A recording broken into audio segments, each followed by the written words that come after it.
ආදරය කියන වචනේ අහලා තියෙනවා. බණකට අහලා නැහනේ. අද මම ආදරය කියන වචනේ බණකට කියලා දෙනවා. ඒතර හාන්දුර නමක් ආදරය කියන වචනේ බණකට තෝරගත්තා කියනකොට දැන් ඔයාලට මොනවද හිතුනොත් බණ අහලා ඉවරුණාට පස්සේ හිතන්න. හාන්දුර එක කියපු එක වැරදිද කියලා. මේ ලෝකේ ලස්සනම හොඳම ආදරවන්තයෝ දෙන්න මම දැක්කේ. මම පොත් කියවනවා, මිනිස්සු ඇසුරු කරනවා, අනිත් අයගෙන් දැනුම ගන්නවා, ගුරුවරු ඇසුරු කරනවා. මේ ලෝකේ ලස්සනම ආදරවන්තයෝ දෙන්න මම දැක්කේ සිදුහත් කුමාරයයි යසෝදරයි. සිදුහත් කුමාරයයි යසෝදරයි. ඒ ආදරේ පටන් ගත්තේ අද නෙවෙයි. ඔයාලා අහලා තියෙනවද අපේ මහ බෝධිසත්වයෝ නියත විවරණ ගත්තේ දීපංකර පාදමූලයේ කියලා. සුමේද තාපසතුමා දිගා වෙලා මඩ වගුරකින් එතර වෙන්න ඒ තාපසීන් වහන්සේ මඩ වගුරේ දිගා වෙලා ඉන්නකොට බුදුරජාණන් වහන්සේ දේශනා කරනවානේ මෙන්න මේ දීපංකර බුදුරජාණන් වහන්සේ දේශනා කරනවා මේ දිගා වෙලා ඉන්න තාපසයා තව සාරා අසංකේය කල්පලක්ෂ 4කින් අසංකේය කල්පලක්ෂ 4කින් පස්සේ ගෞතම නමින් බුදු වෙනවා කියලා විවරණ දෙනවා. අහසෙන් මල් වැසි වැටෙනවා මේ වෙලාවේ. එතකොට මිනිස්සු අතර ඉන්නවා ළඟ හිටිය කෙල්ලෙක්. බුදුරජාණන් වහන්සේට පූජා කරන්න මල් මිටක් ගෙනල්ලා තිබ්බා. නෙළුම් මල් මිටක්. ඒ කෙල්ල අර දිගාවල ඉන්න තාපසයාගේ අතට දෙනවා තාපසීන් වහන්සේ මේ මල් ටික පූජා කරන්න ඔය ශාස්ත්‍රුන් වහන්සේට කියලා. අර බිම දිගාවල ඉන්න තාපසයා අර කෙල්ලගේ අතින් මල් මිට අරන් දීපංකර බුදුරජාණන් වහන්සේගේ රත්තරම් පාට සිරිපතුල් ළඟ තියෙනවා. අන්නේ මල් ටික දීපු කෙල්ල තමයි යසෝදරා. එතනින් පටන් ගත්තේ. ඉපදෙන ජීවිතේ බිරිඳ වෙනවා. ඉපදෙන ජීවිතේ බිරිඳ වෙනවා. ඒක පුදුම ආදරයක්. ඔන ආදරේ කරන විදිය බෝධිසත්වය ගැන කියන්නේ මං අද කාලේ ආදරේ මොකද්ද කියලා මම දන්නේ නැහැ. ඔන්න අවුරුදු 16යි බෝධිසත්ව කුමාරයා ඒ කාලේ ඉපදිලා මහෞෂධ කියලා. අම්මගේ බඩෙන් ඉපදෙනකොට මතේ සඳුන් ගැටයක් තියාගෙන. ඒ සඳුන් උරගාලා ඕනම ලෙඩෙක්ගේ නල්ලේ ගාපු ගමන් ලෙඩේ සුව වෙනවා. මහා ඖෂධයක් අතින් දරාගෙන ඉපදුනා කියන අර්ථයෙන් මහෞෂධ කිව්වා. හරි ප්‍රඥාවන්තයි. ඔයාලා අහලා ඇති. උම්මන්ගේ ජාතකේ කියවලා නැත්නම් වැඩක් නැහැ. අවුරුදු 16 වෙනකොට හොඳට ප්‍රඥාවන්තයි. ඇඟපත හොඳට තියෙනවා. දැන් වගේ නාටු නැහැ. අවුරුදු 16. ඊට පස්සේ රාජ්‍ය බිසව කිව්වා මහෞෂධ පඬිතුමනි මේ අවුරුදු 16 කුමාරයාට කියනවා ඔබට විවාහයක් කරගන්න සුදුසුයි. දැන් ගිහිල්ලා ගෑනු ළමයි අපි හොයලා දෙන්න. ඊට පස්සේ කෝනේ ඔයාලා හොයලා දෙන එක නම් මට හරියන්නේ නැහැ. මං හොයාගන්නම් කිව්වා. දැන් මෙයා රාජ පුරෝහිතයනේ වෙස්මාරු කරගත්තා. වෙස්මාරු කරගෙන පින්වත් දරුවනේ ඇඳුම් මහන කෙනෙක් විදිහට මේ අවුරුදු 16 මේ තරුණයා ගමින් ගමට යනවා රෙදි මහන කෙනෙක් විදිහට. ඒතර ගමින් ගමට යනකොට කොච්චර ගෑනු ළමයි දකින්න ඇතිද? ඊට පස්සේ මේ තරුණයා ඔහොම යනකොට ඔළුවේ වාජනයක් තියාගෙන අවුරුදු 16ක කෙල්ලෙක් පාරේ යනවා. ඒ ගෑනු ළමයා දැක්ක ගමම්ම හිත ගියා. මෙයා නම් හරියනවා කියලා. ඊට පස්සේ ඒ ගෑනු ළමයාටත් මේ බෝධිසත්ව කුමාරයා දැක්ක ගමම මහෞෂධ කුමාරයා දැක්ක ගමම හිත ගියා. දැන් ওই ටික ඔයාලටත් වෙලා ඇති. දැක්ක ගමන් හිත යනවා. ඔන්න ඕකට ඔය කොටසට ආදරේ කියලා පොඩ්ඩක් කිව්වට කමක් නැහැ. ඔන්න බලන්න ඊළඟට මොකද්ද වෙන්නේ කියලා. ඊට පස්සේ දැන් ඇයි සසර පුරාවටම තමන්ගේ බිරිඳ වෙලා ඉපදෙනවා. සසර පුරාවටම ස්වාමියා. ඊට පස්සේ දැක්ක ගමන් හිත ගියා. ඔය කොටසට ආදරේ කියලා කිව්වට කමක් නැහැ. ඊට පස්සේ කුමාරයාට හිතෙනවා මෙයා බැඳලාද නැද්ද දන්නේ නැහැ.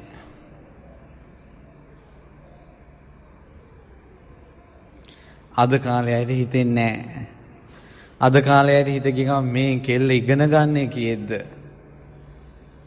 මේ කෙල්ලගේ අම්මා පලාපොළ විකුණලාද මේ කෙල්ල ඉස්කෝලේ යවන්නේ? ඊළඟ මේ කෙල්ල ටියුෂන් යවන්නේ අම්මා හිඟා කකා ඒ සල්ලි වලින්ද? ඒ මොනවත් හිතන්නේ. විභාගේ ළඟයිද? ඒ මොනවත් හිතන්නේ. අද කාලේ මහෞෂධ පඬිතුමාට හිතුණා මේ කෙල්ල බැඳලාද නැද්ද දන්නේ නැහැ. ඊට පස්සේ මොකද කළේ? අද කාලේ හිත ගිය ගමන් එහෙම නැහැ. හිත ගිය ගමන්ම ටෙලිෆෝන් නම්බරේ දෙනවා. සමහර වෙලාවට අර කෙල්ල බබා හම්බෙන්න ක්ලිනික් යන ගමන්. අද නැහැ. දැක්ක ගමන් හිත ගිය ගමන් හිතන්නේ දැන් හරි කියලා. මේක ලස්සන කතාවක් අහගන්නේ. මේ තමයි පීතුරු ආදරේ. මං මේ කතාවටත් ආදරේ. ඊට පස්සේ මහෞෂධ පඬිතුමා මෙහෙම කළා. අර කෙල්ල. අද කොහොමද කෙල්ලෙකුට මෙහෙම කළොත් කොල්ලෙක්? මොකක්ද ඇහුවේ? ඔයා බැඳලාද? මේ හස්ත මුද්‍රා. අර ගෑන් ළමයා මෙහෙම කළා. නිදහස්. අද කාලේ ඒව නැහැ. ඔයා වෙන කෙනෙක් කියාවලු වෙලා දින්නේ. ඒ මොනවත් නැහැ. හිත ගියාද නම්බරේ දුන්නා. ඊට පස්සේ අහනවා මේ ඔයා ඊට පස්සේ තමයි කතා කරන්නේ. ඊට පස්සේ කතා කරන්නේ ඔයාගේ නම මොකද්ද කියලා ඇහුවා. කිව්වා මේ ලෝකේ යම් කෙනෙක් එවැනි ස්වභාවයකටපත් වෙන්නේ නැත්නම් ඒක තමයි කිව්වා මගේ නම. කොහොමද කෙල්ලගේ ඥානෙ? දැන් බලන්න ඥානෙ තියෙනවා. ප්‍රඥාව මිනිසයාට උතුම්ම දේ තියෙනවනේ. ඊට පස්සේ කිව්වා මේ ලෝකේ කවුරු හරි කෙනෙක් පත් වෙන්නේ නැහැ කියන්නේ අමරණීය බවට පත් වෙන්නේ නැහැ. ඔයාගේ නම අමරාද කියලා ඇහුවා. ඊට පස්සේ කිව්වා ඌ මගේ නම අමරා කිව්වා. අද කාලේ නම ඇහුවනම් වාසගමත් එක කියනවා. ඊට පස්සේ ඇහුවා මේ කොහෙද ඔය යන්නේ? කුල දෙටුවාට කැඳ අරන් යනවා කිව්වා. ඔන්න දැන් ඔයාලගෙන් මං අහන්නේ කුල දෙටුවා කවුද? උත්තර දෙන්න එපා. අද කාලේ කුල දෙටුවා දන්නේ නැහැ. ඊට පස්සේ මහෞෂධ පඬිතුමා කල්පනා කළා කුල දෙටුවා කියන්නේ අම්මටයි තාත්තටයි.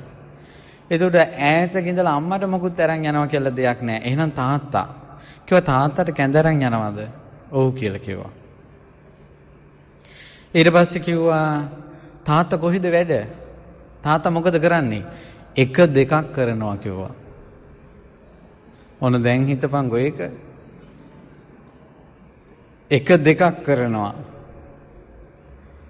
1 2ක් කරනවා කියන්නේ හානවා. තාත්තා කුඹුරේ හානවාද කියලා ඇහුවා. ඔව් කිව්වා. ඊට පස්සේ තාත්තා කොහෙද වැඩ කරන්නේ කිව්වා. කුඹුර කොහෙද තියෙන්නේ ඇහුවා. යම් කිසි කෙනෙක් එකවාරයක් ගියොත් ආයේ එන්නේ නැත්තම් එතන කිව්වා. අද කාලේ නම් ඔහොම කතා බහක් මොකුත් නැහැ. මේ ගත්ත මැසේජ් එකක් ගැහුවා.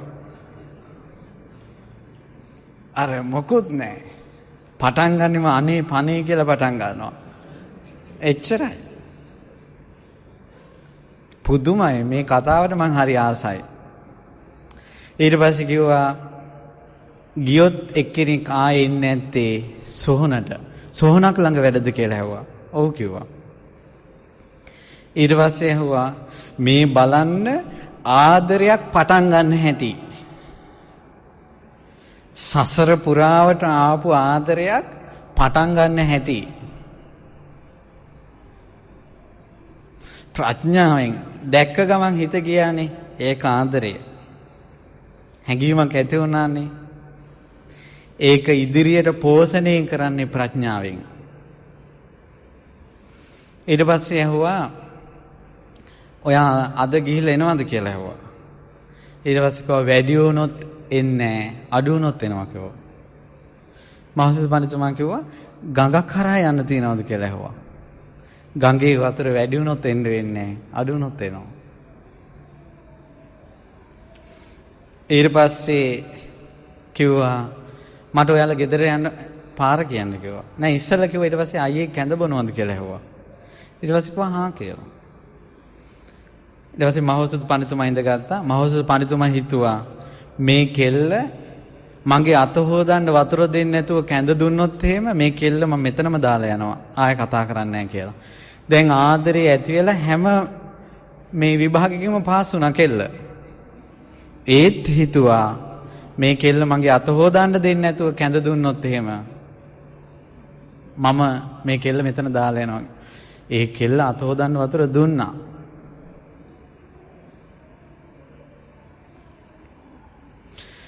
ඊට පස්සේ කල්පනා කළා කැඳ භාගයක් ඔක්කොම කැඳ දුන්නොත් ඒත් මම මෙයා දාලා යනවා කියලා හිතුවා. හැම වෙලාවෙම කෙල්ලෙකුට හිත ගියාට පස්සේ කෙල්ල ලං කරගන්න කල්පනා කරන්නේ නැහැ ප්‍රඥාවන්ත කෙනා. බැහැර කරන්නමයි කල්පනා කරන්නේ. සසරේ පිනක් තියෙනවා නම් ඒ කෙනා නම් තමන්ගේ කෙනා බැහැර කරන්න ළඟට එනවා.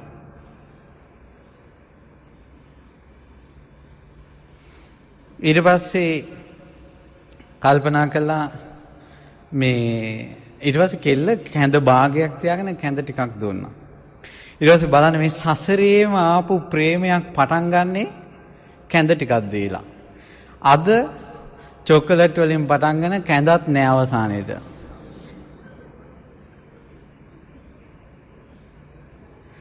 මේ බලන්න මේ සසරේ දේවල්. ඊට පස්සේ මොකද කරන්නේ? කැඳ භාගයක් තිබිලා දුන්නා. ඊට පස්සේ කිව්වා මං ඔයාලා ගෙදර යන්න කැමති. පාර කියන්න පුළුවන්ද කියලා ඇහුවා. ඊට පස්සේ කිව්වා මෙහෙමයි කියලා පාර වරද්දලා කිව්වා. මාර්ග සලකුණු ඇතුව පාර වරද්දලා කිව්වා. හොයාගෙන යයි. උවමනාවක් තියෙනවා නම් එයි කියලා කෙල්ල. දැන් කෙල්ලටත් හිත ගිහිල්ලා. පුදුමයි. මෙන්න ආදරේ. අද කාලේ ගෙදෙට යම් පාර කෙනෙකුට තාත්තා ඔය කඩෙන් මොන හරි කන්නේ නැත යන් අයියේ කියලා මෙයාට පාරවත් වරදී කියලා කෙල්ල යනවා මේ කොල්ලා ගෙන්නගෙන. ඊට පස්සේ අමරාදේවි තාත්තර කැඳ අරන් ගියා. මහෞෂධ පඬිතුමා පාර හොයාගෙන ගියා. ගෙදෙට ගිහිල්ලා අම්මට කිව්වා මම මේ අමරාදේවි තමයි මට පාර කිව්වේ. මම මේ ආවා මම රෙදි මහන කෙනෙක් කියලා ගමේම තියෙන රෙදි මහලා එදා හවස් වෙනකොට කහවණු 1000ක් හෙව්වා. ඒ සල්ලි වලට අම්මලාත් පැහැදුනා. අම්මලා ඉතින් කොහොමද සල්ලි වලට පහදිනවනේ. කොයි හරි සල්ලි තියෙනවා නම් වාහනයක් තියෙනවා නම් ගෙයක් තියෙනවා නම් අම්මලාට ඒට එහා දෙයක් නැහැ. ඒක ඉස්සරත් තිබිලා තියෙනවා. දැන් බලන්න කොල්ලයි කෙල්ලයි ඥාණයෙන් වැඩ කරනවා. අම්මලා අර පැත්තෙන් වැඩ කරනවා. ඊට පස්සේ කෙල්ල ආවා. හවස් වෙනකොට ධර්මිතියක් ඔළුවේ තියාගෙන පලාමිතියක් කඩාගෙන කෙල්ල එනවා. මේ යසෝදරා මේ සසරේ. ඊට පස්සේ ධර්මිතිය මෙදුට දාලා ඉස්සරහ කොල්ලෙක් ඉන්න නිසා පලාමිතිය අරන් පිටිපස්සෙන් ගිහලා පිටිපස්ස දොරෙන් ආවා. හැදිච්චකම සීලේ. හැදිච්චකම. ඊට පස්සේ දැන් කොල්ලා එළිය පිළිකන්නේ ඉන්නවා පැදුරක් දාගෙන ගෙවල් වල කට්ටිය ඇතුලේ. දවසක් දෙකක් ගියා. දැන් සල්ලි අරයාගේ වැඩි රෙදි මහනවා. ඊට පස්සේ දවසක් කාල් හුණ්ඩුවක් දීලා අමරාදේවිට කිව්වා අමරා මට මේකෙන් බතුයි කැඳයි කැවුමු යෝන මෙච්චර හාල් හුඬුවකින්. අද මොකද්ද එහෙම කිව්වනම් කියන්නේ? උඹට පිස්සු 10යි. එහෙම නෑ. එහෙම නෑ මේක. මේ සසරේ දේවල් හදන්නම් කිව්වා. අරන් හාල් ටික පෙළුවා. මෙහෙම ඒකට කියන්නේ කූ කරනවා කියලා. හාල් ටික මෙහෙම මේ පොළනවා. පොළලා එතකොට හොඳ හාල් ටික පිටිපස්සට එනවා, කඩස හාල් ටික අයිනට එනවා, ඌසල් වැටෙනවා. හොඳ හාල් වලින් බත් ඉව්වා, කඩස හාල් වලින් කැඳ හැදුවා, ඌසල් වලින් කැවුම් හැදුවා. කැවුම් ගෙඩි දෙක තුනක්. ඊට පස්සේ කිව්වා බත් හදලා ගෙනාවා. මවුස පණතුමා දුන්නා. බත් අහුරක් අරන් කටට දාගත්තා. පිනා යනවා රසනහර. පෙන්නුවේ නැතු කියලා කෙල ගැහුවා. මේව බද්ද? මේව බද්ද? අනේ කැඳ ටිකක් බොන්න. ඊට පස්සේ කැඳ ටිකක් දුන්නා. පොඩ්ඩක් බිව්වා. රසනහර පිනා ගියා. මෙච්චර කාලයක් ගෙදර හිටියක් කැඳ හදන්න දන්නේ නැද්ද? අනේ අයියන්ඩි කැවුම් ගෙඩියක් එහෙනම් කන්න කිව්වා. කැවුම් ගෙඩියක් කෑවා. රසනහර පිනා ගියා. ඊට පස්සේ තු කියලා කෙල ගැහුවා. මගේ සම්පත නැසුවතෝ. දැන් මේ රස දැනි අද කොහොමද ආදරයට කරන්නේ? මෙල්ලෝව රහක් නැති තේ එකක් දෙනවා. ඔයාද හැදුවේ?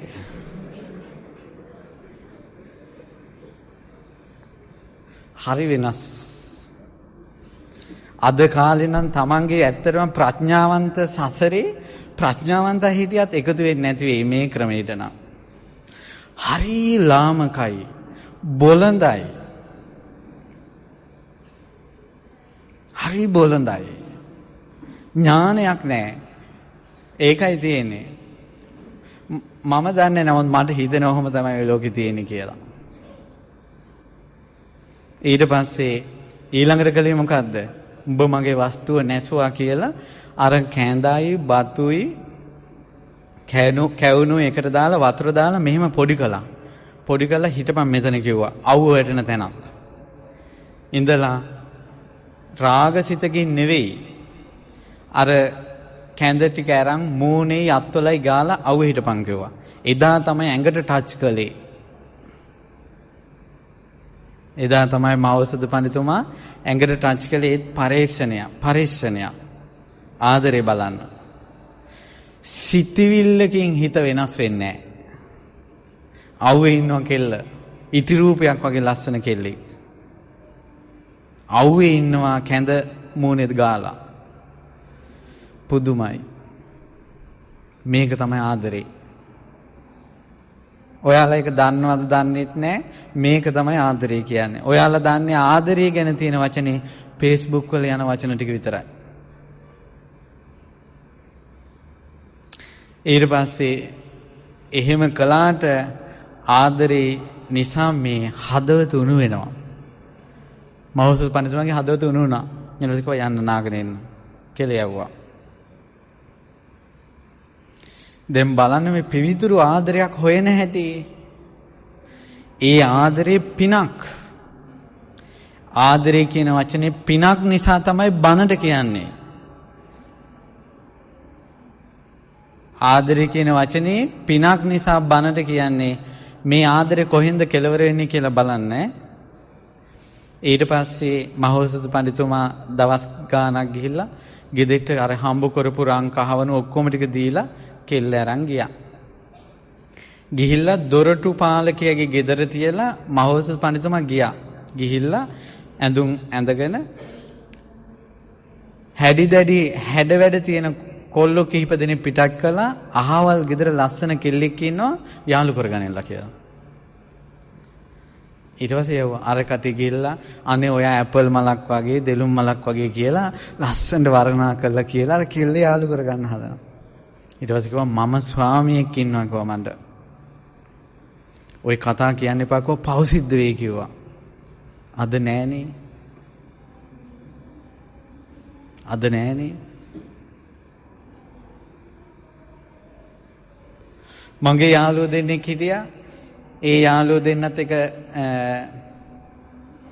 ගෑනු ළමෙක් යාළුවලා හිටියා. මට කිව්වා මෙයා ඒ යාළුව එක යාළුවෙක් එක යාළුව හිටිය කෙල්ල.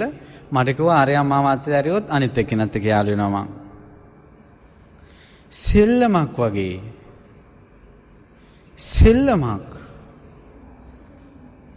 මේක සෙල්ලමක් නෙවෙයි. පිවිතුරු දෙයක්. පිනක්. දුක නැති කරන දෙයක්. සංසිඳුවන දෙයක්. දුක බෙදා ගන්න දෙයක්. විමුක්තියකට හිත හදන දෙයක්. ඊට පස්සේ දෙපාරක් තුන් පාරක් ගියා කැමති වුණේ. අද කොල්ලගේ කෙල්ලගේ කොට්ටේ දෙපැත්තේ ෆෝන් දෙකයි. අර කොල්ලගේ මැසේජ් මේකට, අර කොල්ලගේ මැසේජ් මේකට. චපල ලෝකේ කියන්නේ ඒකට. ඔයාලගේ වචනේ ඒක. චපල ලෝකේ. මට ඊයේ ටියුෂන් කරන සර් කෙනෙක් මුණ ගැහුණා. කිව්වා අනේ ස්වාමීන් වහන්සේ මගේ ගෝලයෝ අර එක මැසේජ් එක 10 දෙනෙකුට යවනවනේ. සර්ටත් එවලා. ඊට පස්සේ ළමයි ටික මන් දන්න නිසා මං කිව්වා සර් නම කියන්න එපා. නැත්තම් ඔකට ඉන්න හම් වෙන්නේ නැහැ. මගෙන් මොනවා කියවිද දන්නේ නැහැ කියලා. එක මැසේජ් එක 10 දෙනෙකුට යවනවා.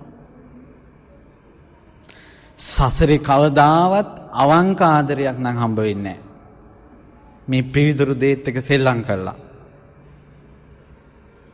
දෙපාරක් තුන් පාරක් උත්සාහ කළා හරියන්නේ නැහැ. ඊට පස්සේ ගිහුව බලෙන් ඇදගෙන වරෙන් කිව්වා. කෙල්ල බලෙන් ඇදගෙන ආවා. මහෞෂධ පඬිතුමා ගෙදරට දැන් පඬිතුමා සම්පූර්ණ සර්වබරණේ සැරසලානේ. එතකොට හොයාගන්න බෑ. රෙදි මහන කෙනෙක් විදිහට ගියේ. දරුවනේ අර කෙල්ල ඇවිල්ලා පොඩ්ඩක් වටපිට බැලුවා. සතුටින් බැලුවා. බල්ලා මහෞෂධ පඬිතුමා දිහා බලනකොට ඇස් වලින් කඳුළු දෙකක් වැටුණා. පඬිතුමා ඇහුවා මොකද කියලා. මම මේ බැලුවේ මෙච්චර සැප සම්පත් ලැබෙන්නේ පිනට. මෙච්චර සැප සම්පත් ලැබෙන්නේ පිනට. ඒත් මට ස්වාමියෙක් ඉන්නවා. මට ආදරයක් තියෙනවා.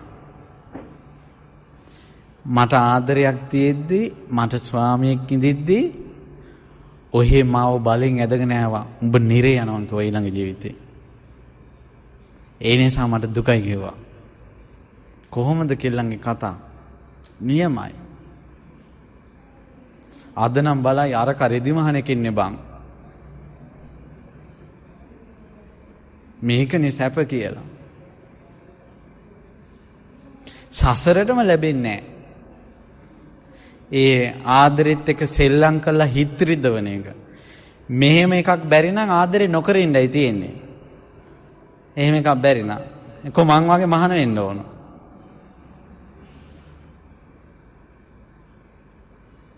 ඊට පස්සේ මොකද උනේ? මහෞෂධ පඬිතුමා ආයෙත් මාරු කරන ගිහිල්ලා කෙල්ලගේ නගන ආවා. ඊට පස්සේ ඒ අමරාදේවිගේ කතාව හරි ලස්සනයි. හරි ඥානවන්තයි. මහෞෂධ පඬිතුමාගේ ප්‍රශ්නවලදී අමරාදේවි මුල් වෙලා විසඳනවා. අමරාදේවිගේ ප්‍රශ්න මහෞෂධ පඬිතුමා විසඳනවා. ආදරේ. ඊට පස්සේ යසෝදරා ආයෙත් ඉපදෙනවා ජීවිතයක හංස රාජිනියක් වෙලා.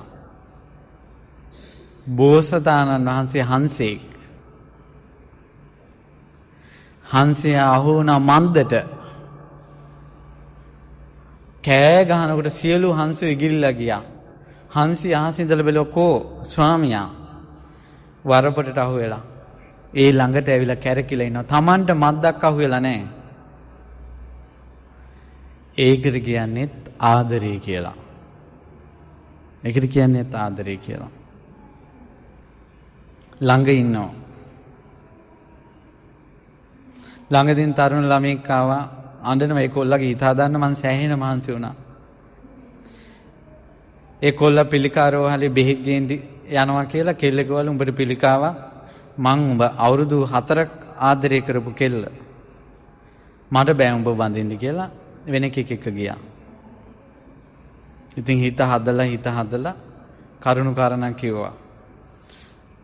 ඒතර තේරෙන්නේ නේද? නිරෝගීකම තියෙන කල්, ඇඟපත තියෙන කල් ආදරයක් කියලා එකක් පෙන්නයි. එතනින් එහාට නෑ.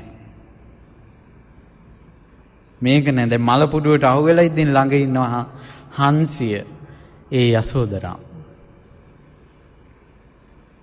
සද්දන්ත කුලේ ඇතෙක් වෙලා මහා බෝධිසත්වයෝ දල දෙක කපලා දන් දීලා වැටිලා ඉන්නකොට හොඬ වැල තියාගෙන අඬනවා. හොඬ වැල තියාගෙන අඬනවා. ඒ යසෝදරා. ඒ ආදරේ උණුසුම සිසිල් කරන්නේ කඳුලින්. වෙන රාග කතා මොකුත් නැහැ. ඒවා මොකුත් නැහැ. මේක 아무තු දෙයක් මේක. මේ ආදරය කියන එක. මේක තේරුම් ගන්න ඔයාලට පුළුවන් වේද කියලා මට තේරෙන්නේ නැහැ.